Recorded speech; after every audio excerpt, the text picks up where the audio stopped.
Okay, we can use pace, we can be playful, accepting, we can use all the Dan Hughes stuff, we can be very nurturing with our kids, but we can still provide them with the boundaries, and we can make sure that they are not shamed. We need to be engaging with their family members and carers to ensure that we do this appropriately. Understanding, in my book, how to respond to these anxieties is a clear essential. Maybe I should also point out, please, I should have said this at the start, please don't worry about notes or making any kind of, detailed sort of, narrative around what I'm saying today. All of these slides are going to be available to you after the event. They will be in PowerPoint form, and you can use them at your own discretion. You can cut and paste and edit them if you want to go back into your own context and share them with your staff teams or with parents, carers or colleagues, okay? So please remember that. You do not have to make notes or anything today. This is something for you to listen and engage in, okay? And this will be available to you after the event. So anxiety, we know it's a strong feeling about a situation.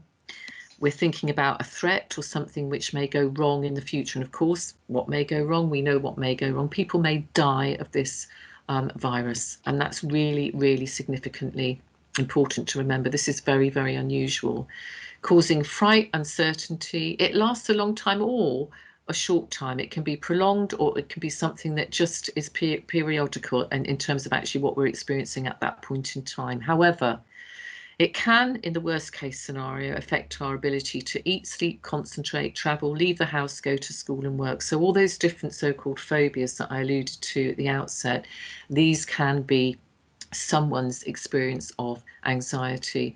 Ultimately, it can interfere with our enjoyment. It can basically take over our lives, controlling our thoughts and behaviours and stopping us, preventing us from just engaging in the normal everyday routines and rituals that actually make life worth living. So it's a quite overwhelming experience. Many years ago, I was working with a young teenage self-harm young woman. I think she was about 15 at the time, 16.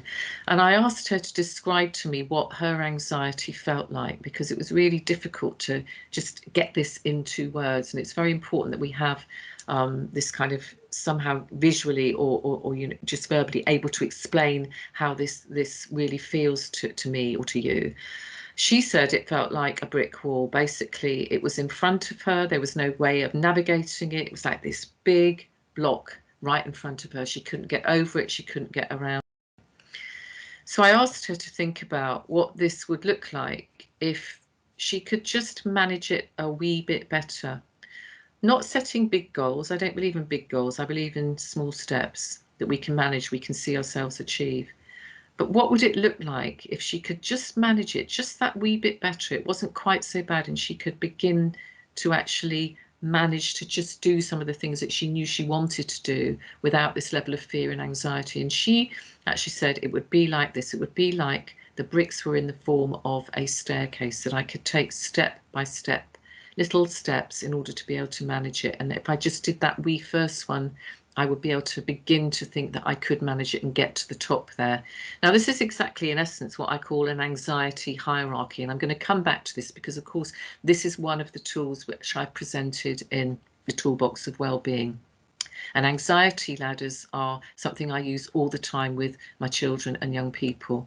We want them to be able to cross that bridge from anxiety to a state of peace and calm, not necessarily to a state of total happiness. That is just unrealistic and it is non-existent. That does not exist. But we are, all of us, in my view, more capable of more happiness in our daily lives than we probably generally experience. And we can achieve that by engaging in key tools and strategies from what I call positive psychology. Anxiety is normal. We need to actually factor this into our thinking, make sure our kids know this as well. It's the basis of survival. It prepares our bodies to cope with danger. In moderate amounts, we know it can improve our performance. We need that adrenaline in order to enhance our performance. Think about being on the stage, playing the piano, doing an exam. That wee bit of nerves, that wee bit of adrenaline helps us. Something bad can happen. There are significant life events. There are significant fears that we may experience or phobias that trigger that anxiety. There is also genetic predisposition, how we're made up, and we must factor this into our thinking too. Some psychologists I've worked with find it quite tricky to talk about personality. I don't. I'm you know, and this, you know, anecdotal, but a lifetime's work in terms of actually working with children, young people, and just listening to the narratives of parents when they are discussing their kids and saying, you know, I don't understand it. Why is she such an anxious wee thing?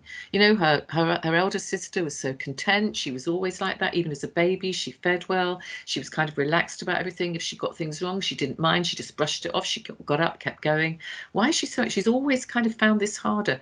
Some of our kids do find it harder. Some of us as adults find it harder. I'm a naturally anxious person. I've had to battle with it all my life and I'm managing it. And for some of us, we have to learn how to build a toolbox of well-being that enables us to navigate life more successfully, reducing our anxiety, managing it effectively, using key tools and strategies from relevant psychological approaches. It doesn't mean that we're going to have this problem forever and ever. It doesn't mean that we're going to be overwhelmed by this. It means that actually I might have this genetic predisposition, but that means that I'm just going to have to work a bit harder at keeping my head right. And I say this to kids again and again. You're not bad, you're not evil, it doesn't matter. What matters is that you learn how to manage your thinking better. You learn how to keep your head right. Just as if you find writing difficult, just as if you have dyslexia, dyspraxia, you will have to do something differently, more than other people, in order to manage those particular difficulties. Temperamental disposition, how we behave. Okay, there is something in there also about personality. For some of us, we may be what I would call more fragile. We don't need to be punished for that. We need to be supported to be able to manage it effectively. Another trigger, of course, significant trigger, is uncertainty. And uncertainty breeds this level of lack of control, lack of autonomy, which breeds anxiety. The fear of having to do something or be something or go somewhere which is out of our comfort zone. And we know this with COVID, the new routines, rules, ongoing transitions, ongoing lockdowns, the way in which children, young people and parents and teachers are having to navigate this is clearly a trigger to anxiety. Answering anxious questions is key. We need to be authentic and honest with our children, young people. We need to ensure that we are presenting facts, not fiction. We need to make time to talk to them. We need to check in daily with them, how things are going, taking the emotional temperature at the class at the beginning of every session, an absolute essential. It doesn't have to be a big issue. We don't have to be sitting talking about feelings all day, every day. Just that, you know, check in. Okay, scale of 0 to 10.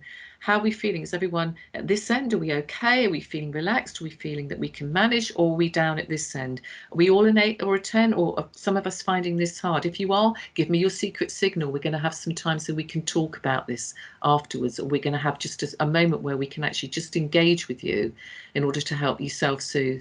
This is really, really important. It's not rocket science. We know it. We also mustn't be dismissing the questions, the thoughts, or the emotions. More importantly than ever, as adults, we need to be emotion coaches. So thinking about the work of John Gottman and thinking about emotion coaching as a set of tools, a strategy for actually ensuring that children feel heard, that their emotions, their feelings are validated, and that they are helped to problem solve is essential. I would thoroughly recommend, if you haven't engaged in any emotion coaching training or you haven't looked at resources on this particular topic, please do so, an absolute essential at this time. Also, it's about us as adults being curious, helping the young people to analyse what they're thinking and feeling, and gently challenge and reframe those that are irrational, those that are not helpful to them. And we need to do this always within this context of providing safety first and nurture first. There's also something, when I talked about the anxiety ladder, I need to just push here a wee bit. Very, very difficult, this notion of gradual exposure, particularly at a time of social distancing, getting kids back in. I would have advocated previously that the parent would attend with the child gradually over time. Obviously, we can't be doing this now. We can be using the phone, we can be using messages. The main thing that I would be saying about gradual exposure back in for anxious kids, and this is really, really important, is that we avoid flooding. Okay, it's a graduated step-by-step response and plan to getting someone back in. Too much too soon only reinforces this school phobia stroke avoidance. Okay, I'm trying to use the term avoidance because I think that is less pejorative than refusal, because actually if you are avoiding it, there's a very good emotional reason why in the main. So I think very, very important that we just think about the language here. Okay, so gradual exposure. I'm just flagging up the new publication here that I got into my little mittens today, well, my big hands actually today, sent to me by the publishers, Hinton House. That came in, it was out on Friday of last week. And this, alongside the toolbox, I wrote over the summer because I knew that this was going to become a huge issue for parents, practitioners, getting kids back into school in the middle of a pandemic. And let's face it, this, although we're going to have the vaccine, we know that in terms of actually managing the whole process in schools, getting kids in and out, managing the staff, managing the absence, is clearly going to be an ongoing pressure. So this is something I think is going to become far more prevalent now. So I just want to flag this up. And Sarah has said today, if you did want any of these publications, she's going to give a discount. I think Kate's going to talk about that at the end because I can't remember what it was now. Okay, what's important? The importance of language. Okay, it's got to be clear. We've got anxious children who are finding it really, really difficult to get back in, who are struggling post-lockdown or post being in a position of being at home for 2 weeks. We must be careful about this. We don't blame them. We understand that they might be stressed. We want to hear about their experience on their terms. The language that we use really, really matters. Do I contribute, let's ask ourselves, to a sense of safety with the words that I use? Do I share my calm? I'm going to come back to this again and again. Do I share my calm? I.e., do I have my calm? Really, really important. And I think for many of us at the moment, we are struggling to maintain that calm. The task, in essence, in my view, is to create and resource what I call a recovery curriculum. And this is not just a recovery curriculum from periods of lockdown, the last 2 periods, but it's also, I think, a recovery curriculum which will be a rejuvenating curriculum as we go forwards over this next 2 terms in particular. It has to be trauma informed, which of course in Cornwall you know all about. It has to be nurturing, and it has to put well-being first. It has to put the well-being of staff and children above curriculum catch-up. We now need emotional catch-up. Children will not be able to catch up with the curriculum, catch up with all the stuff that they missed out on when they are emotionally in distress and they're feeling traumatized. And staff will not be able to manage this either. So I think it's really, really important, very, very strong message here to move away from that narrative of academic catch up. I'm absolutely convinced of it. Kids will catch up academically very quickly when they feel safe. So creating this trauma-informed classroom, a safe base for our children, young people and their key workers, their adults, their teachers, their TAs. Thanks to Dr. Chris Moore here. If you don't follow him on Twitter, please do. He's always showing the most fantastic stuff very, very generously. 6 keys here: belonging, predictability, organisation, regulation, differentiation and relationship. So the belonging, we know about these personalised greetings, showing trust, giving the kids jobs, responsibilities, having those visuals in a classroom that really enhance that sense that we're in this together. Welcome to this lovely, kind school. Here we all are doing wonderful things together. These are the images of us doing that. We belong here together. The key to this is that we are authentic. So this sense of belonging is crucial, as is this sense of predictability. As we would with children with ASD, we need to communicate more than ever the activities to be done daily, using visuals as much as we possibly can, countdowns to transitions, pre-warnings to any changes, reassuring, chill out preferred activities after less preferred learning tasks, using music, song, visual prompts, etc. to aid up those clearing up routines or those changes, and really clear orders in cues, transitioning, lining up, absolutely essential, that predictability more than ever. And remembering also that many of us during this last year will have slowed up. Experiencing this level of anxiety and trauma slows us down, okay? So giving kids more time to be doing the stuff that they're doing, and giving ourselves more time to do it too. We need to be empathic here. I'm flagging up the Transition Toolbox from Nurture UK here as well, just because I think also this is another key seminal resource I developed for the charity, which is my favourite charity of choice. I used to be one on their board, and I really do think that this is a very, very helpful set of resources for transitioning kids back into school, not just post-lockdown, but all the time. When they've been off school for any extended period. And we always suggest using a pupil passport, which is one of the activities from the toolbox here.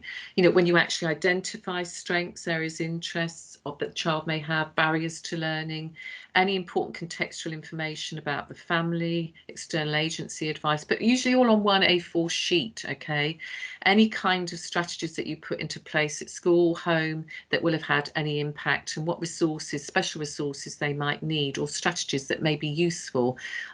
I call this now the COVID passport, because I think actually transitioning back, this is something I would like kids to be able to do and develop their own COVID passport, so that when they come back in, they can be saying very quickly, look, here's my visual, this is what I need right now, this is what works for me, this is what I need help with at this point in my life. Organisation. Obviously, again, the consistency around seating. Things are different. Social distancing makes all the difference. We don't have beautiful book corners like this where we could go and pick everything up anymore, but has to be very clear, very ordered, very structured, small, learnable, achievable chunks of the learning more than ever, because kids' working memory will have been compromised. Anxiety impacts negatively upon working memory. I won't remember what you asked me to do, miss, because actually my anxiety brain's taken over. We need this. So there's equipment lists, so structured activities. Being very clear is key. And of course, there's regulation, discussing emotions regularly, normalising them. It's okay to feel like this. We all feel like this sometimes. And being curious, not furious. Now, that sounds a wee bit cheesy, I know, but I think it's really, really important that we are curious about why you're feeling like this. I'd like to know more about that. We don't want to be furious. I don't want to get angry with a child because they are exhibiting anxiety symptoms, okay? I don't want to misconstrue that as so-called bad behaviour. So very, very important. Regulation, teaching them how to self-regulate, giving them the use of puppets in order to do that, very safe where appropriate for younger kids, sensory diets, creating calm corners and boxes. If we can't have those at the moment, we can have calm bracelets, necklaces, chains, calm boxes that are personalised to us. The key for this, though, of course, is that we are self-regulated first as the adults in these relationships. So a calm box using 5 senses, these are just some examples for you. And I think it's really, really important, that kind of sensory element to this for some of our younger children too, and for some of our older children. Just maybe those songs, those pieces of music that we love, that we know help us calm down, okay? Mindfulness again. This is kind of, you know, really taken off in the last 15 or so years, particularly in our schools. I just want to flag it up because I think it's very, very useful. And there are clearly some of these mindfulness activities in the Toolbox of Wellbeing. Just factor this into your thinking, though. Very, very important that, as with any tool or strategy, one size doesn't all fit all. And for some of our children, young people who have ASD, for example, mindfulness can be very counterproductive, can actually really sort of trigger elements of PTSD. So be very careful here. I've worked with countless numbers of ASD kids who said, it just reinforces for me, miss, that I can't do it. I can't sit there and shut my eyes. I can't visualize, particularly in a group. I don't feel safe. So very, very important that we don't re-traumatize here. But for many children, this is hugely effective and useful, and for many of us adults. Teaching effective thinking is also key. So again, I'm just flagging up the Essential Guide to Cognitive Behaviour Therapy. If you wanted a more in-depth publication, this lovely little book is absolutely key. I think really, really crucial activities for all age ranges in there, and very practical, user-friendly. But this is important. Building resilience and effective thinking, and again, 2 more of the resources here, are really, really essential. As is differentiation. So when I talked about kids' working memories being compromised, please remember adults' working memory is also compromised, as is their ability to self-regulate at this time. So we've got to be a bit kinder about that. I don't remember things. I'm writing lists all the time. I have to. I'm ticking things off.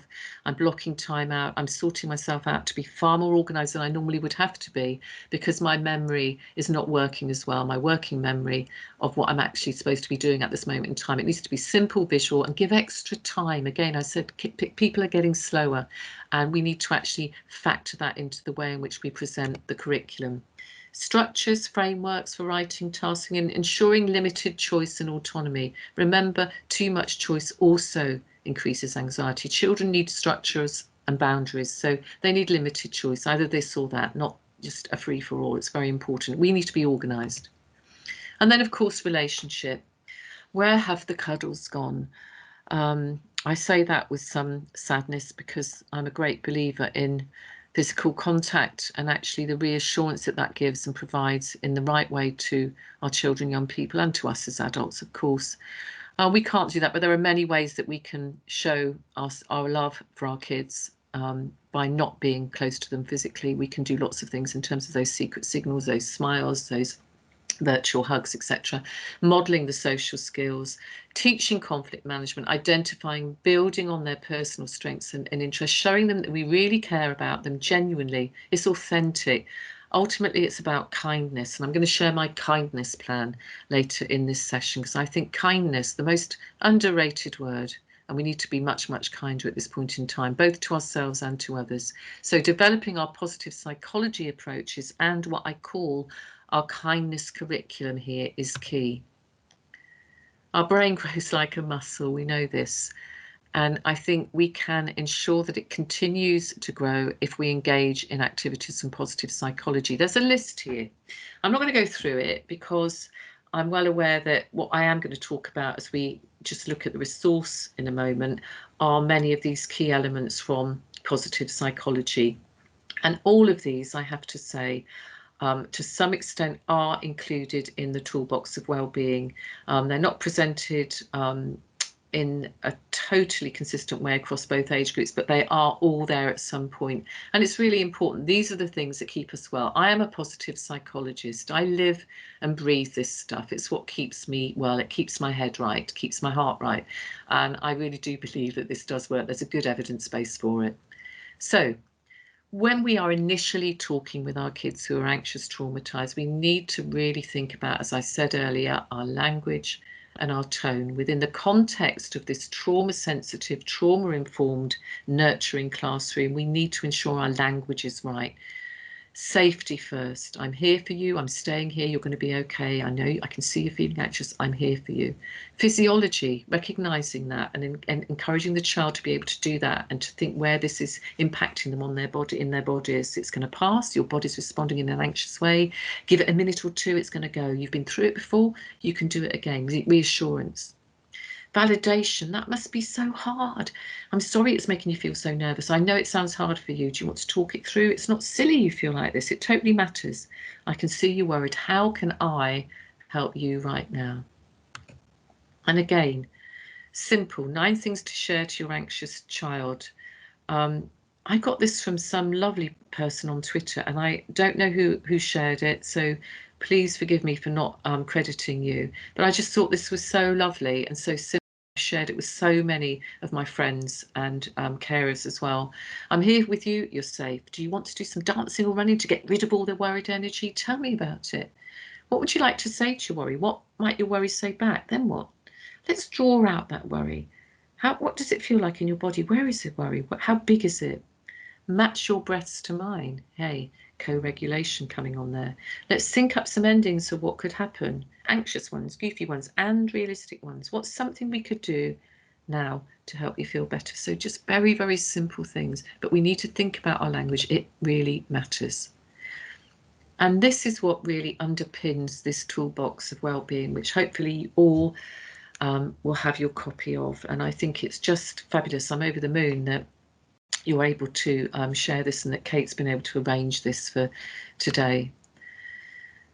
Why never has there been a time when knowing how to manage our own well-being and how to support our children doing this has been so vital? As I said earlier, in the context of this particular pandemic, what I'm hoping this little book will do, and it is little because it's intended to be user friendly, is to help us to move on from these stressful situations and potential trauma, really by focusing on and building good mental health, building that resilience that we need in order to navigate and move on from this.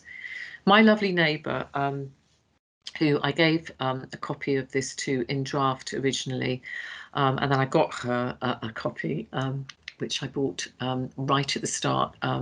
I must be the only author who goes on to Amazon. I shouldn't say this because my publisher will kill me, but it was just easier to just press the button and order 10 copies for friends. But it just was so easy because she said, basically, look, I'm sitting on the train, I'm reading the COVID newspaper, or she calls it the COVID news. And actually what this has done is actually given me the opportunity just to look at something I've read it, you know, on my journey into work. And I can see so much in here by the time I get to page 4, things that I can do straight away to help me and to help my children.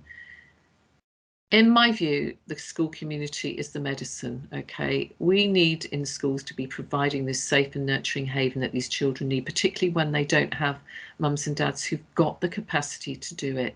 And for some of our parents, sadly, they really don't at this moment in time. We need to be providing this safe environment. And I think it's important, but it's really important that all in the community feel safe and held, the teachers, the staff too, because my goodness, they're under so much stress and pressure. Particularly when they are attempting to deal with directives from government which are illogical. And I've just seen something today about actually working right up until Christmas Eve for some of my school colleagues, which I just can't quite get my head around, but I mustn't get political, as I said to Kate at the outset. Building resilience doesn't happen by accident. We need to make it happen. So this is for all of us. We know that supporting these children now at this point, those who are volatile, jumpy, nervous, scared, withdrawn, whatever, we've got to be aware of and understand how we do this effectively. We only do this if we accept the evidence from neuroscience, how the brain works, the impact of trauma on the brain, child development, and we ourselves have regulated nervous systems, okay? If we don't, otherwise we're going to get overwhelmed and burnt out ourselves. So in this resource, activities are divided into sections for younger children, teenagers, and whole groups or classes, okay? And under 3 key trauma recovery approaches: self-regulate for well-being, get moving mentally and physically for well-being, and connect for well-being. Again, all those strategies that I highlighted from positive psychology. And I think there's a need for all of us to engage in these 3, what I call 3 trauma recovery approaches. So this wee book is not just intended for us to share with children or to teach children these particular ways of self-regulating, looking after ourselves, but it's also for us as adults. So part 1, self-regulating, identifying and modulating emotions, controlling our impulses, delaying gratification, making more thoughtful and conscious choices, and setting goals or steps to achieve, which we can achieve, that they're realistic. Okay, are we modeling this to our kids? Emotional self-control is based mainly on our ability to calm down in the face of anger and frustration. And cognitive self-regulation boils down to our problem-solving abilities. So emotional self-control, cognitive self-regulation, and then social self-control, our capacity for just not saying whatever pops into our heads, particularly when those thoughts or words are not particularly kind, or they might be quite negative. So are we actually modeling all 3? Emotional, cognitive, and social self-control. I think there are 5 ways for adults to self-regulate. Again, this is in the introduction to the book. And these, again, look very, very simple, but that breathing deeply when stressed, we know when we are stressed, it's a natural human response to take short, shallow breaths, but really important, we stop for that moment and just take 3 to 10 slow, deep breaths. Immediately, we begin to feel a sense of calm or regulation, okay? And we don't drink enough water. And I'm sure most of my teaching colleagues who don't even get to use the loo for 3 hours usually in the morning certainly don't get a cup of tea or coffee, many of them, as they're rushing around. We need to be very, very clear about this. When we're dehydrated, we don't stay calm. Our nervous systems are much more sensitive. We need to stop and pause very frequently during the day. Get the kids to do it with us. You know, let's just take that moment, right? Let's do our hand over heart pause, 1 minute, deep breath. Let's just practice it throughout the day, intersperse our activities with it. And then when we are getting anxious and upset with a child or young person because they're displaying symptoms of anxiety, and let's face it, we're not perfect, we're going to do that, and we may mirror some of their anxieties. We need to actually just stop and think about some of the lovely experiences we've had with them, some of the successes, the happier times, because that releases positive neurotransmitters which balance out some of those negative brain chemicals which are produced by that level of frustration we might experience at that point in time. We know we can self-regulate our nervous systems. We need to get better at it. It's not that simple, actually. That was me being tongue-in-cheek there. Visualizing positive outcomes, practicing visualization. It's an immensely powerful and effective tool, sometimes perceived to be a wee bit cheesy, and we can underestimate it. But 5 key ways for us as adults. It's not simple. It takes practice. Making a calm down jar, again, from the resource. I'm not going to go through how you do this, it's all there, you just have a go at doing it. But again, it's that thing about visualizing it, actually giving the child the physical experience of actually making and shaking this calm down jar when they feel a heightened level of anxiety. The 5, 4, 3, 2, 1 method, again, working backwards from 5, using your senses to list things you notice around you. So you might start by listing 5 things you hear, 4 you see, 3 you can touch, 2 you can smell, 1 you can taste, etc. Again, noticing this, just taking the time to stop and do it. So one way of self-grounding, being more mindful in the moment.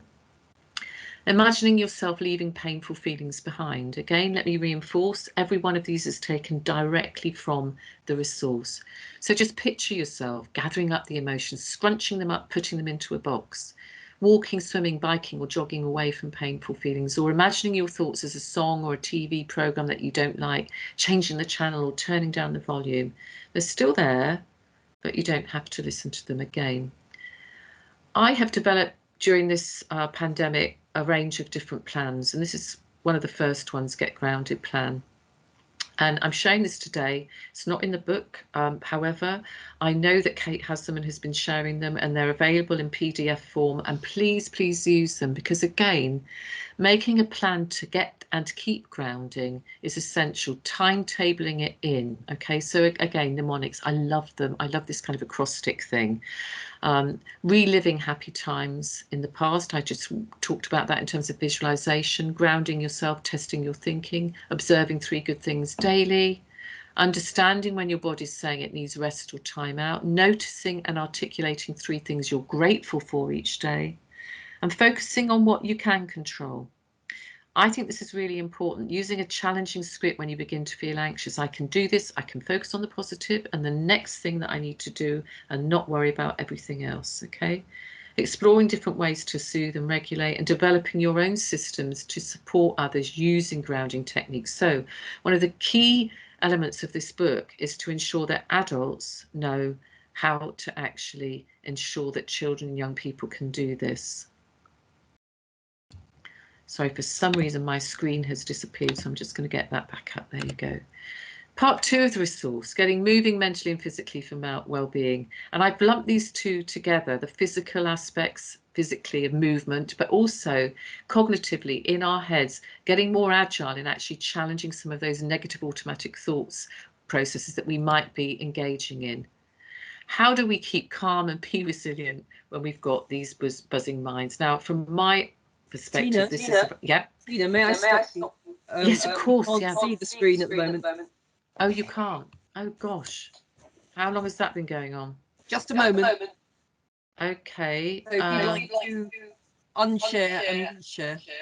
Okay, I shall escape from this and minimize that. Okay. Right, let's have a go. Oh, I'm so sorry. Let's hope this works. That's it, you're there. Right, except I didn't want to go there. Did I want to go to the slide? I'm really sorry. I'm posting some links and things in the chat area. Okay, lovely. I will turn my mic off now. No, that's fine. No problem. Oh, thank you for that. I'm really sorry. Gosh, I don't know why that happened at all. Anyway, let's crack on. Okay, so keeping calm. How do we do it with buzzing minds? Well, CBT, cognitive behavior therapy. This is probably the set of tools in my toolbox I use the most, and it underpins again many of the activities in this particular resource. And lots of practitioners, parents as well, have said to me, but I'm not a therapist. I'm not, trained to do this with kids. This is not about using CBT. This is about using tools and strategies from this therapeutic approach, which really do make a difference and help us to maintain more equilibrium, better well-being overall, but also challenge our negative automatic thoughts and engage in what I call cognitive restructuring, reframing some of those thoughts that are ineffective and unrealistic. You do not have to be a psychologist or a therapist to do this.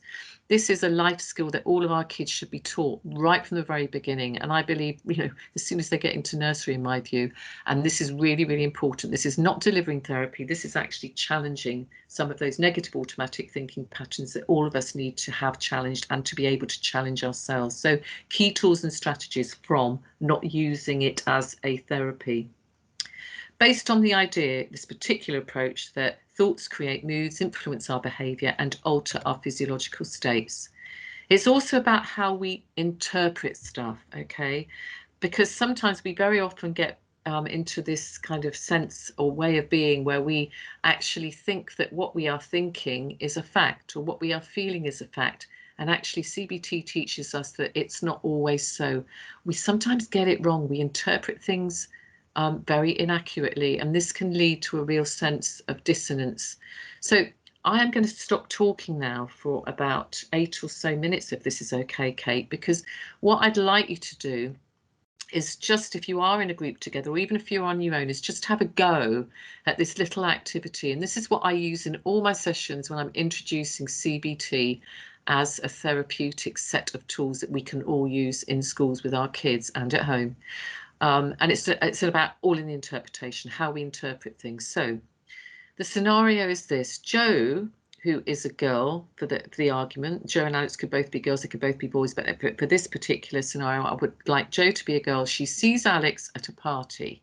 They are 15, 16 years of age.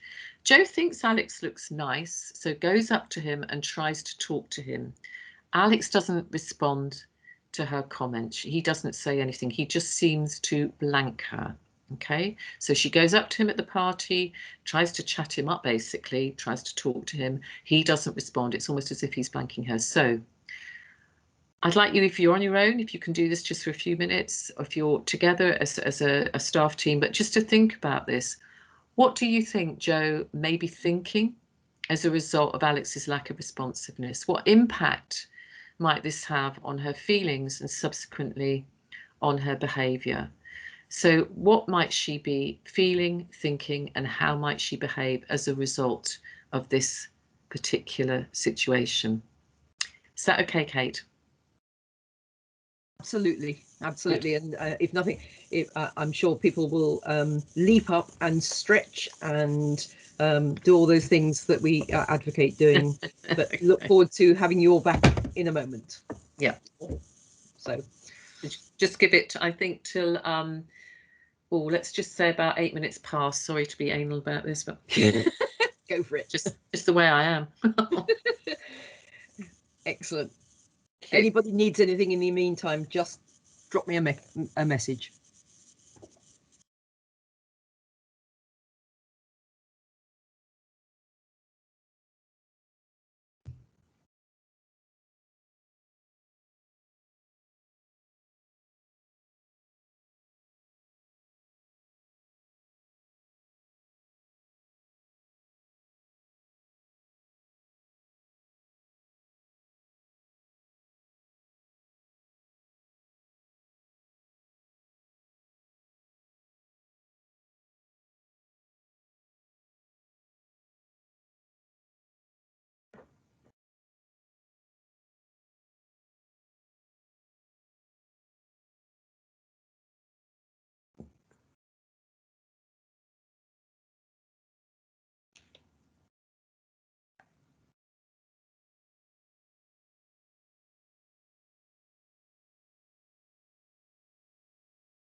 Okay, I hope that gave people just a wee opportunity to engage with the activity, or just simply go and get a coffee or go to the loo. I think this is quite tongue-in-cheek. Obviously, it's meant to be, but it's also meant to just raise the point that we interpret things differently. So there can be many interpretations here. Jo might well have got really upset, really angry. She might have felt distressed. She might have felt humiliated. She may have gone away and drunk too much and got into a tricky, risky situation. She may have been very shy herself, and she might have taken, well, lots of the girls that I worked with previously would have probably tanked up on lots of vodka before they went to this party, and then they would have been in a position where actually they were really finding this difficult and got really aggressive. However, what we need to also think about here is that Alex himself might be very, very shy. He might not have responded because actually he just thought, wow, I can't talk to this girl. She's just fantastic. She's far too good for me. Alex might have a visual or hearing impairment. Alex might have something else going on. Alex just might not be interested. Jo might be a very confident person and just think, well, it's his loss. There are loads of different ways that we can interpret it, but it's really important to recognize this, that we can interpret things and we don't always get it right. And we don't always get it right about how other people respond to us, or how we respond to them, or what they're thinking about us. And we can misconstrue things because we engage in ineffective thinking. So CBT, what we learn here is that we've got these tendencies to certain specific thoughts, schemas, core beliefs, which are basically more generalized ways of thinking about things. But, if we actually think all things should be good, I should be good all the time, then good things will happen to me, and then good things don't happen. This can cause us quite a deal of pain and unhappiness and disturbance overall, really. What every one of us can do, and this is a key strategy from CBT, is learn how to spot these negative, ineffective thoughts as they come up, and then challenge and rethink them. Okay, so thinking errors, again, this is included in the Toolbox of Wellbeing. These are particularly specific thinking errors that we engage in: doing ourselves down, only focusing on the negatives; blowing things out of proportion, or I call it catastrophizing, making things worse than they really are. And I know when I've been successful with a girl, when I can, because I'm working primarily with girls and young women at the moment, where I can actually say to her, well, I think you're catastrophizing a bit there. Do you think you are? What's going on? She says, oh yes, miss, I am. I am catastrophizing. Yeah, I'm blowing it out of proportion. I can hear my voice now. I know what I've just said. Predicting failure, over emotional thoughts, setting yourself up. So setting your targets far too high, then you know that you're going to fail. So it's self-reinforcing then. Or blaming yourself. It goes wrong and it's because of you. It's your fault, okay? Cognitive distortions of this sort are really unhelpful to us. And I think it's important to think about the language here too. I try not to talk about negative versus positive, because sometimes I think we get into this simplistic notion that it is about changing a negative to a positive. It's not. It's not as easy as that, okay? It's about changing something that it's not helpful, that's ineffective, into something that's more effective. So the negative cycle: I'm rubbish at maths. So how do I feel? Anxious, sick, shaky during that test. What happens? I freeze in the test and then I fail. What's that given me? It's given me more evidence to show myself and you that I'm rubbish at maths. Okay, so changing that initial negative thought, I'm rubbish at maths, into, oh, I'm wonderful at maths, is inauthentic. It won't work. It has to be much more measured than that. I'm rubbish at maths. I find maths difficult. It's hard work for me. I find it hard. So when I'm in that maths test, I am going to stop and think and do some deep breathing first, ground my feet. Then I'm going to look at all the questions on the test paper, and I'm going to read it twice, not once. And I'm going to go back the second time, and I'm going to pick out the ones that I think I might be able to do. And I'm going to start on the first one that I think I might be able to do. Okay, so it's about having a plan. It's about changing something that's ineffective into something that's more helpful. Okay, so that you're planning a way forward. So not quite as easy or simplistic as a negative to a positive. What we do very often is around testing the evidence. And again, this is a strategy presented in the Toolbox of Wellbeing. What's the evidence for the thought?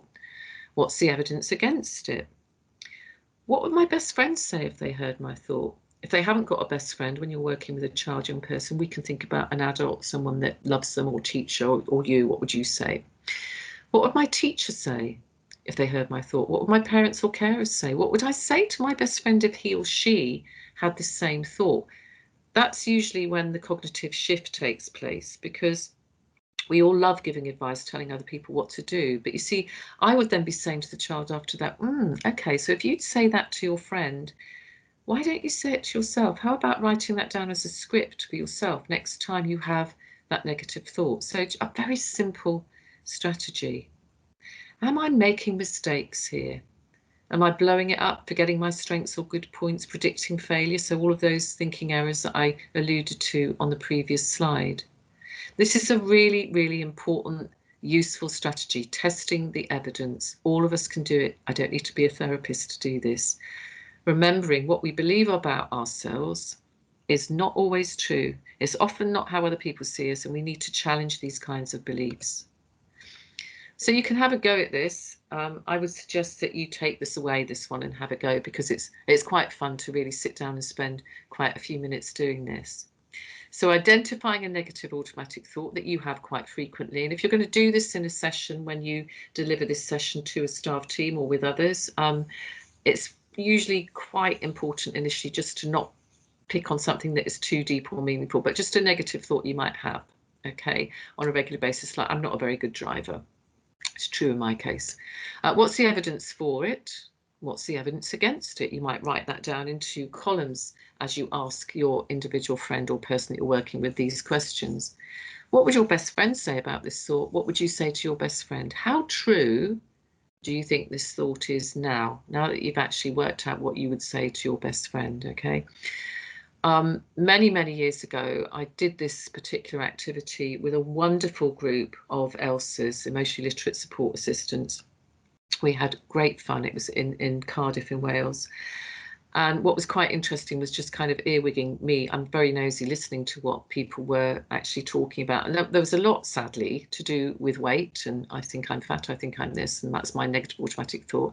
I think I'm a bit lazy, I think I'm messy, I'm not organised. And one young woman said to her friend, she was asked what her negative thought was, and she said, oh, I'm a rubbish driver. And her friend said, yeah, you are. At which I just roared with laughter, because of course, where could you go from that? Because actually it was true, she was. So, and I was just, sorry, as a joke, tongue in cheek. But I had to say, I think it's really, really important. This is a useful, practical, user-friendly strategy. You can take this away and use it with a child straight away, okay? Just be careful if they don't have a best friend. That's all I would say. But useful, just to think about testing thoughts, challenging those that are unhelpful to us. The next section, physical fitness, being in nature. Again, why is this important? Why is this included in this toolbox of wellbeing? Again, because it gives our children a break from busy schedules, and us too. Kate and I were talking about this earlier. I am a great believer in being out in nature, physically walking. I don't run, my knees are too bad, I'm too old, but I do love walking and climbing. Physical activity lowers anxiety. It's got a positive impact on our mental health. It also, being outside, helps us to top up on vitamin D. Even on a cold, snowy day, if there's some sun out there, it does make a difference. It releases serotonin. Again, what does that do? Helps us regulate emotion and mood, which is linked to happiness in our brains.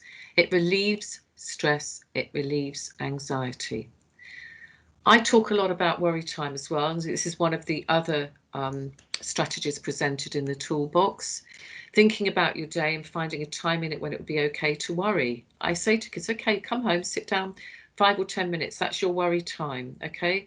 And this is really, really important, because then after that, you will schedule in something that is pleasurable that you want to do. And some people say, oh, that's a bit odd. And I said, well, actually, what I want to get kids to do is move away from worrying all the time, okay? And I want to actually stop that, so the worry isn't there at bedtime. The worry is replaced by something else. And really, really important, saying it, shelving it, and sorting it. Okay, this is what I'm worried about. I will then go back, if I'm someone's mum or teacher, I'll go back with them and I'll look at what they've written down, maybe on their post-it notes, and we'll talk about it, we'll sort it together. But they can have that worry time, but then they're released from that. The anxiety ladder, I alluded to this earlier. Again, facing those fears, it's about presenting what I'm worried about, the most feared element of the situation at the top of the ladder and the least at the bottom. We can draw out the 10 steps, okay, and writing those steps on each rung of that ladder. What it does over time is it helps the child or the adult, dare I say it, build up really good evidence that it's okay to be with that feared object or in that situation that they find quite frightening at the moment, or they're anxiety provoking. So very, very important. Again, little steps. And again, this is completely consistent with the EBSA resource I presented earlier. ACT, an acronym: active ones, calming ones, thinking ones. Many ways of managing emotions and boosting our well-being and self-esteem. I very often ask adults on my training courses to just jot down what they do in terms of their well-being in order to engage in active activities, calming ones and thinking ones, i.e. challenging negative thoughts. What could they do for each one? What could they do more of? I think it's really important. One of the activities in the toolbox is about keeping an ACT diary for a week. If people can't actually write down something under each of those headings, I'd be very worried. So very important. Let's get our children and young people to do it. Flow moments, again, I talked about positive psychology. This concept of flow, being in the moment where you don't notice time passing, you're actually creative, you're doing art, you're playing music, you're in football, rugby, you're walking the dog, whatever it is. But that flow, really, really important to identify when you feel it, when you experience it, know what you're doing, and factor in that you increase much, much more of that into your life on a daily basis. So I'm sharing again here at this juncture, finding your calm plan, because it fits again with all of these strategies. It identifies here all these key elements that I've alluded to in this part of the presentation. So just summarising what's really in this resource, okay? So the 3 positives: cognitive restructuring, developing your self-care plan, putting yourself as the adult first, knowing that you can't regulate others if you're unregulated, as I've said about 3 or 4 times in this presentation. All the stuff about self-regulation, co-regulating, accepting yourself in the moment. And again, I haven't alluded to this very much, but this notion of self-compassion. We get it wrong. We need to take time out to vent, just like our kids do. We don't need to be punished for that. We need to allow ourselves to do that. And we need to actually be kinder to ourselves, okay? And we've got to kind of think about what's working well, remain solution focused, but moderating and managing this self-care plan is essential. We're going to have to adapt and be flexible as we go forwards, okay? So it's really important finding our calm daily. Part 3 of the resource is around connecting for well-being, and these connections matter. My goodness, they matter more than ever. It's what's kept me well during this pandemic, alongside my creative and physical activities. So really, really important. We thrive on connection. Human beings were meant to connect. Okay, we know from the research our brain activates pain centres when we're at risk of becoming isolated. So very important that we nurture and build and maintain these connections in this pandemic. Reliving happy memories is a strategy in this part of the toolbox for wellbeing. Okay, very, very important. Keep that little box of happy memories, things that were really lovely, because they'll happen again. We've got hope now. We've got the vaccines coming through. We might take another 6 to 8 months. It might take another year before we get back to any semblance of actual so-called normality. And maybe some of the normal may be better, may be different. I could do another whole presentation on what might be different. But I think really, really important. Happy memory box, very useful. 3 kind acts. I do actually practice this daily. I don't believe in random acts of kindness. I do, in the sense that I think they're lovely, but I think we need to actually really make sure that we do engage in this on a daily basis. They don't have to be huge things. I keep a random acts of kindness diary. I do this on a daily basis, and I review it at the end of the week. I think it's really, really important as human beings. We were meant to connect. We were meant to be kind. We're meant to build relationships. It makes the world a much better place, and we need this more than ever right now. Not huge acts of kindness, they just can be wee things. And social media, again, an activity from the resource, doesn't have to always be negative.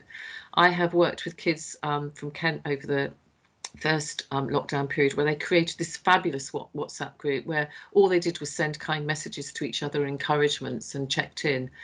A kind messages WhatsApp group. What will you post and what will you share? Keeping Connected plan, again, please use these plans, please download them, please share them.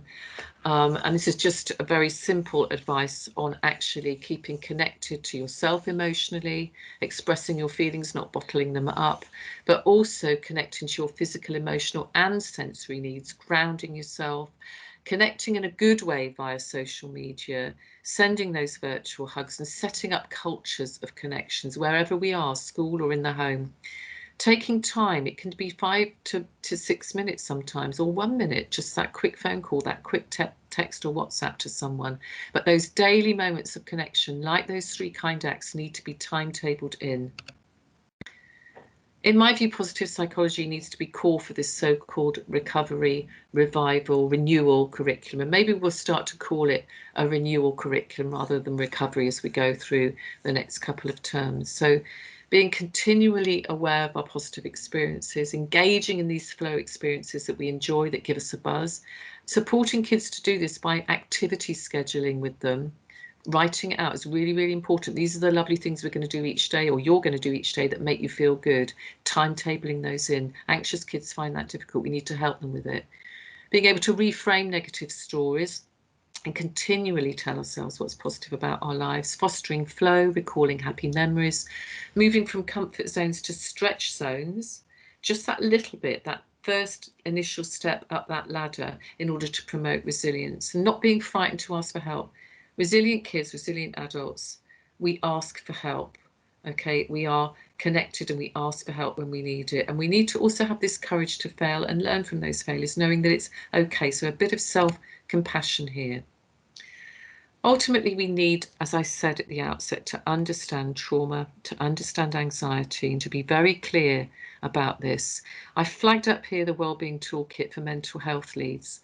I can't stress enough the key role that mental health leads will have in schools. And I know that the government seems to have got, DfE's gone very quiet over the resources and the support for this, and they're talking about a 3-day training. It's not enough. This is a huge role. It's a huge task. Mental health leads in schools need to be there to support all staff members, all members of the team and parents and carers, how to understand and manage anxiety and trauma. So very, very essential, and also essential that they themselves have access to peer supervision, peer group structures, systems of support that they can nurture together, support each other in this role. It's a huge role. So just wanted to flag that up, because I think I'm absolutely convinced that over the next couple of terms, this role will become more and more significant. So looking after you actually matters if you are going to be able to co-regulate effectively with your children, your young people that you nurture and love. I've said it countless times. It's a key message from today, in my view. What can you do? Looking after you, identify your areas to change. If you want to be more optimistic, engage in more positive thinking, you've got to just first identify areas of your life that you usually think negatively about. If that's work, daily commute, a relationship, whatever it is, but it's just a small start, focusing on one little area or approach, and to try to approach it in a more positive way. Get some help on it. Check yourself periodically during the day. As I said earlier, just stop and evaluate. What are you thinking? Is it too negative? Am I thinking negative thoughts all the time? Do I need to check on this? Do I need to actually engage in some reframing? Being open to humour. Humour is a great healer, in my view, and that's not about laughing at others. It's not about finding something funny about other people's pain ever. I hate sarcasm. This is really, really important, about giving ourselves permission even to seek humour in situations that are difficult. Really, really important. Laughter makes us less stressed. Obviously, following a healthy lifestyle goes without saying. 30 minutes of exercise most days of the week. This is so hard when you are hugely, hugely busy. You're coming in, you've got to do food, you've got to do marking, whatever it is, if you are a teacher in a school in particular. But very important, you can break it up into smaller 10-minute chunks of time during the day. Vital, because it really positively affects mood and reduces our stress. We know this. Surrounding yourself with positive people. Sometimes that's harder than at other times. I've got this great thing about just alienating and reducing the number of psychic vampires in my life. You don't need these people around you. They pull you down. They make you feel bad about yourself. It's not always, you don't always have a choice, because sometimes they encourage you to relive some of the negative stuff and experience some of those elements of the trauma that you may have experienced in your early years. And I don't think that's healthy. I don't think it's always possible to do this, particularly if they are family members, but it's possible to navigate it more effectively. I surround myself with people that I love, that I respect, that have positive energy, and I hope that I give it back to them. And I think this is an absolute essential, particularly at this time. Practice positive self-talk again. Compassion, self-compassion, gentleness, kindness with ourselves, but very carefully being sure to challenge our negative automatic thinking. I get better at it all the time. This is a life's journey for me. I'm continually learning how to do this. I'm not an expert at it. Kindness plan, I just flagged this up here at the end. It's my latest one, but I think that this is about us being kind to our kids and kind to each other. I would like to see the government, the DfE, being kinder to teachers in schools currently, what they need emotionally and in terms of resources, because it's huge. It's such a task. I am so in awe of what people are doing. Kindness is essential. Again, please share this, please use it. Identifying, as I said, those 3 kind acts, opportunities to be kind, really, really important. Finding someone I'm going to do something special to or for. Giving some time to someone who really needs to be heard. And reflecting all the time on my language. Have I been kind today? Did my words generate happiness, security, confidence, self-esteem? Did they help to point someone to a positive path? My dad said, and this is really true, if you don't have something kind or helpful to say, then keep quiet. I can assure you he didn't say it quite as politely as that. But very important, kindness, expressing gratitude to people who are kind, and rejecting, reframing those unkind thoughts we have about ourselves and others. And it really is important, this thing about self first, it is not selfish, okay? Self-care isn't selfish. This is not selfish. If we don't have our own kindness cups kept full, we can't pour it out for other people. So key takeaway messages here. It is about safety first. This whole ensured for me that this is a key message that has got to get out there. Nurture structure and building relationships, positive connections, nurturing, loving, kind relationships, compassionate relationships is absolutely key and essential. And that goes for our staff too. Understanding and managing our own outcomes of any trauma experiences we may have had is clearly essential. We know that we have to have worked through it. We also need to avoid re-traumatizing children by always focusing on the negatives, how bad we're feeling, and doing it in a way, maybe in a group context, that it's not always appropriate. So be very careful and very clear about this. Some of our kids need more help, some don't. But what we don't want is to go down this route of us all actually sitting there talking about the bad things all the time. That is really counterproductive. Let's focus on what is actually working, not minimizing or negating those things that have been painful for some, but actually we need to now build resilience, confidence that we can cope, that we can get through all of this. So thinking about what helped us to cope, what still helps us to cope as we navigate our way through the next couple of terms. Highlighting that we can be physically distant, which we need to continue to be, notwithstanding the vaccines, but still emotionally connected to each other, and find ways to do that, to keep connected, to engage in those kind acts. So essential we get the right support at the outset for those who are most vulnerable. And really keep saying this, I shouldn't really be having to say this in this day and age, but there are some people who still are holding on, almost kind of tearingly holding on to some of these old behaviourist approaches that clearly don't work. They never did work. Okay, they didn't work with our traumatized kids. They don't work with our kids who are anxious now. They need to be replaced by trauma-sensitive classrooms in practice, which provides nurture for all. And I say all, I mean us as the adults too. So key takeaway messages: embed these 3 trauma recovery approaches in your recovery plan, whatever you want to call it, for your school at both the level. So self-regulate for well-being, get moving mentally and physically for well-being, and connect for well-being. There'll be so much stuff that you're doing which you could put under those headings, I'm sure, but they need to be embedded, not just in what we are teaching in the classroom, but in the way in which we are supporting each other and interaction with each other and our parents and carers outside of the school context. And ultimately, this is about you being able to share your calm. So I'm hoping that this toolbox of wellbeing will have provided all of you with a very easy to pick up and use, user-friendly, practical resource full of helpful strategies and activities so that you can gain your own calm as the adults in the relationships, but also share it effectively. So thank you very, very much for listening. And I know now that we are going to hopefully have some questions.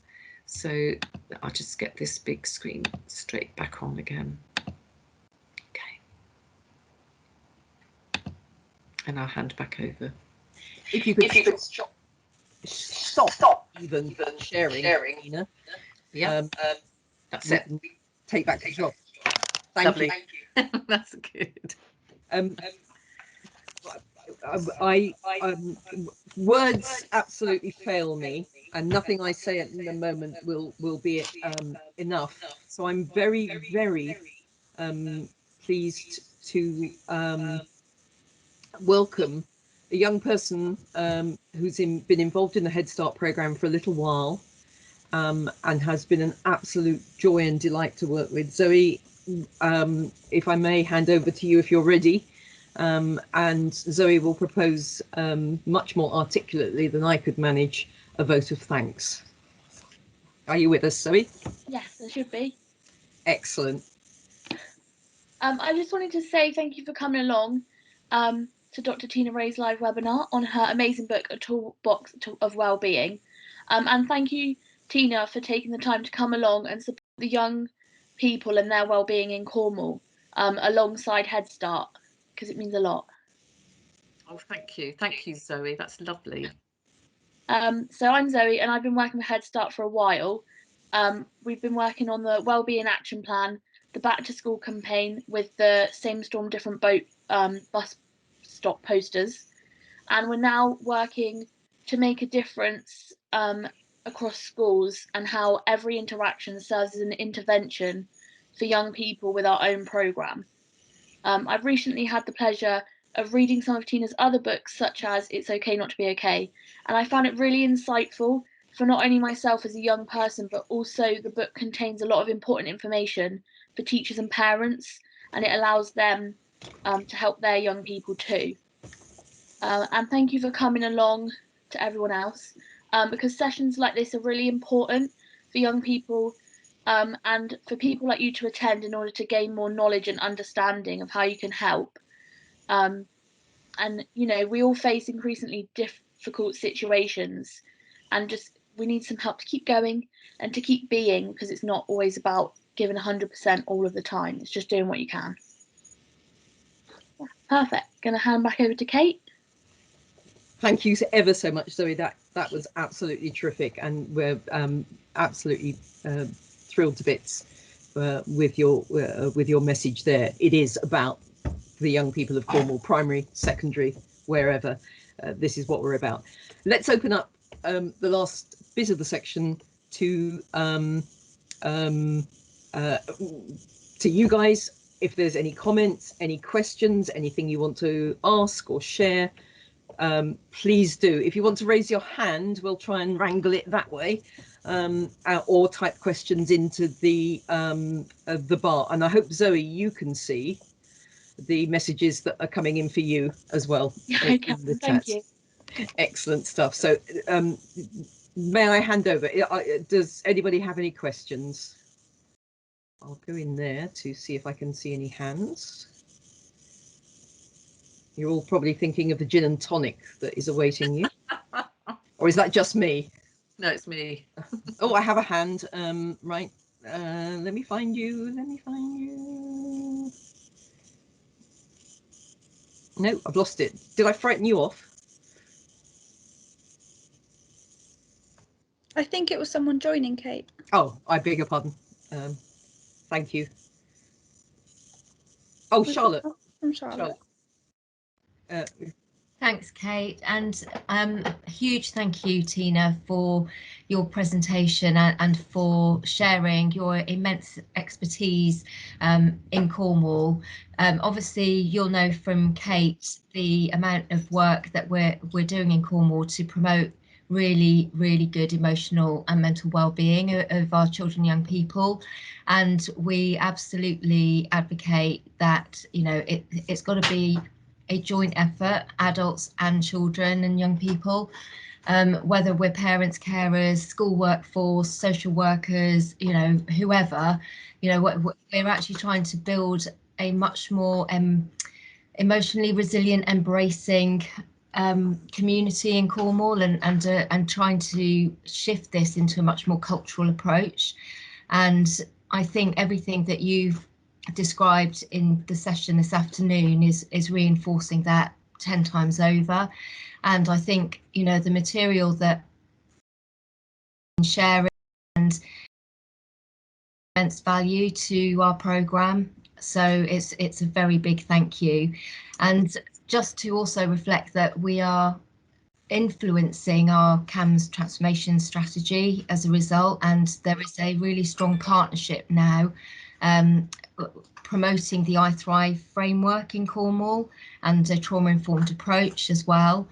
And we really want to just keep promoting the importance of this, because if we can build emotional resilience in our children and young people, it protects them from so many things. It prepares them for a good adulthood, but it also protects them from some of the unsavouriness of life as well, and, you know, what might be more attractive if their home conditions are difficult, or, you know, their friendships they're having difficulty with.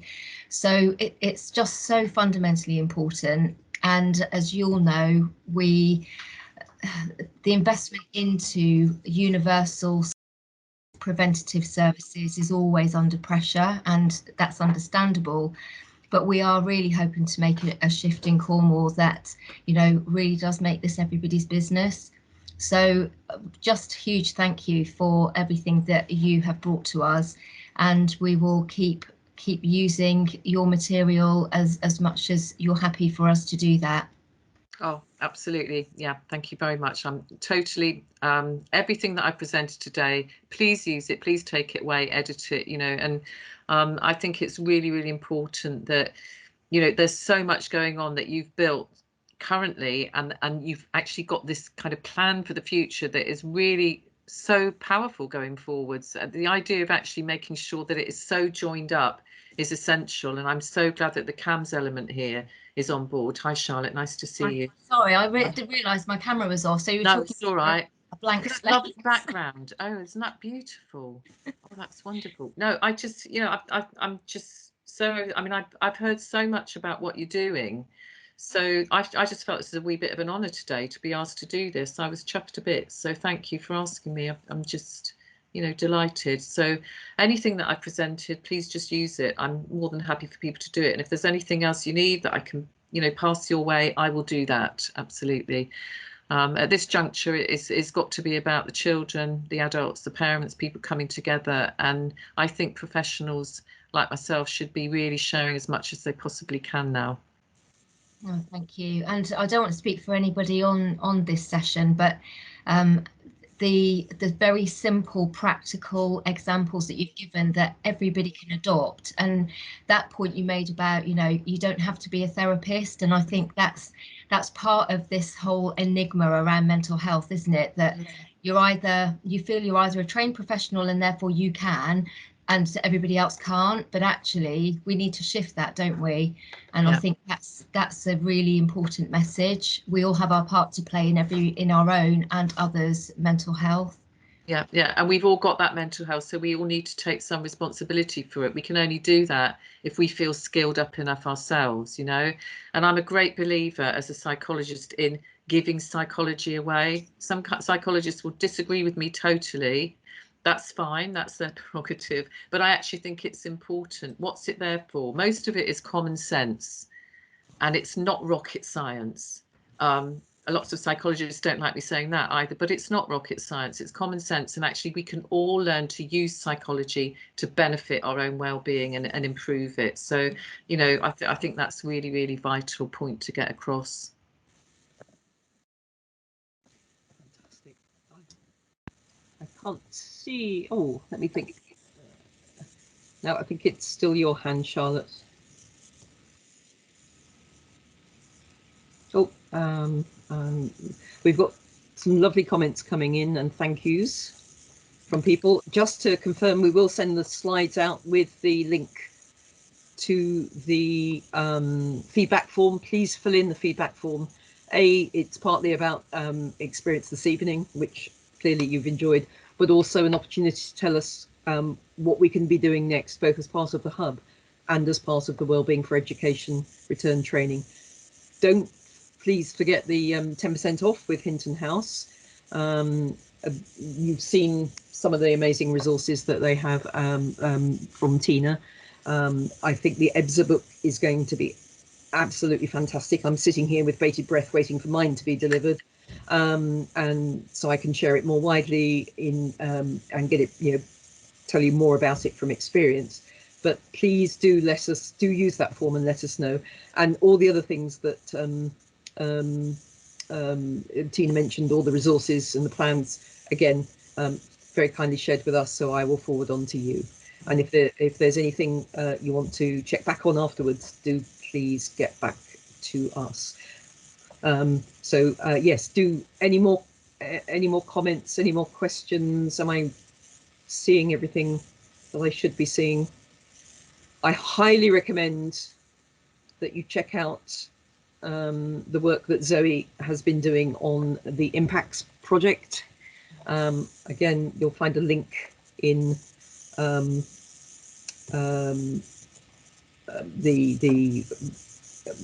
mailing I'll send tomorrow. But the tomorrow, sorry, end of a long day.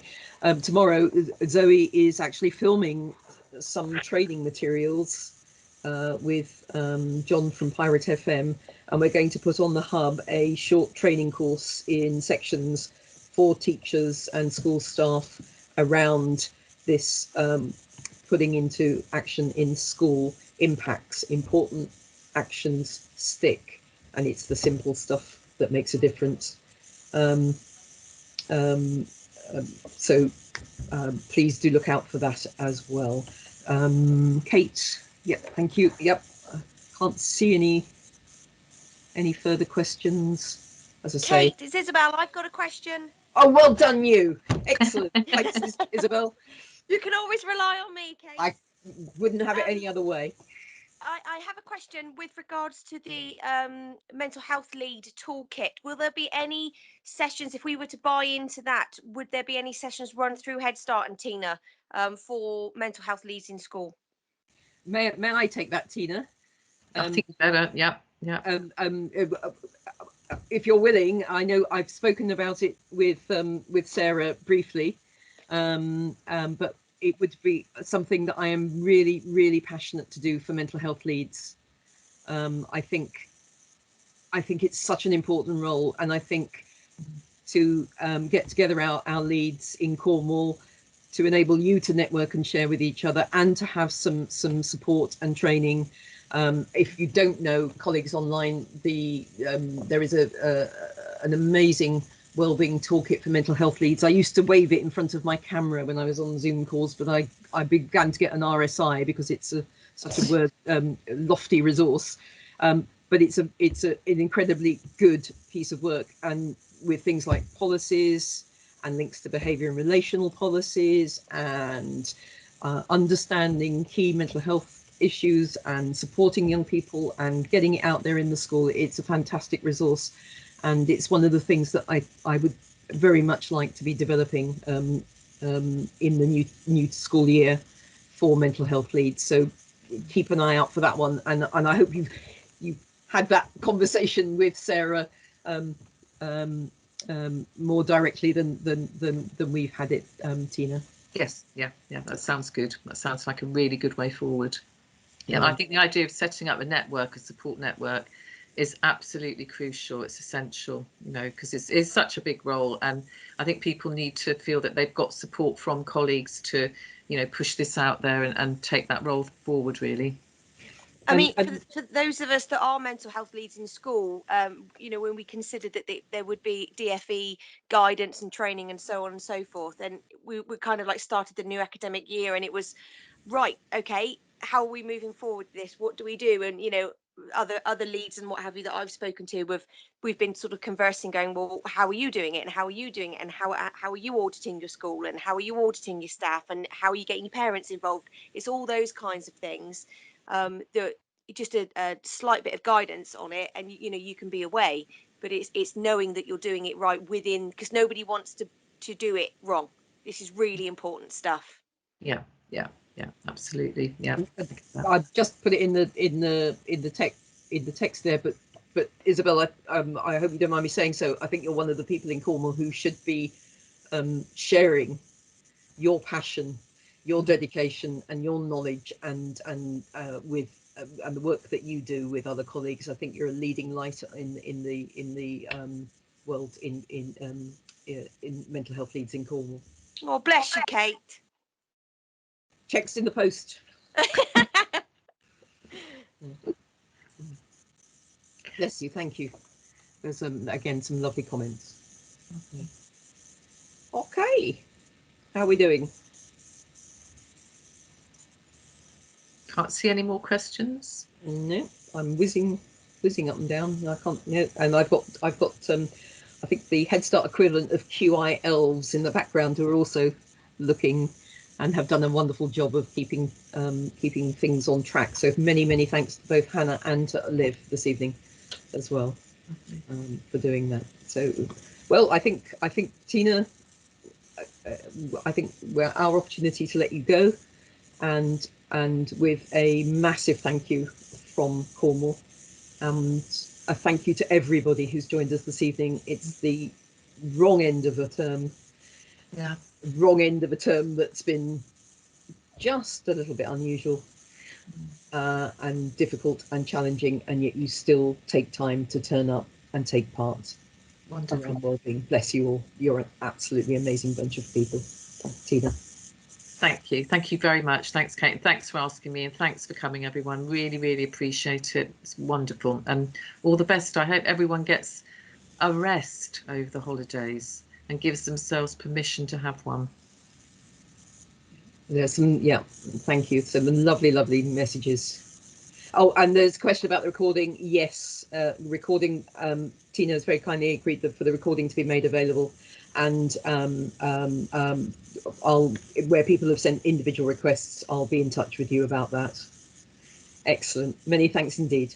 May I wish you all a fantastic evening. All the best. Thanks. Bye-bye. Thanks, everyone.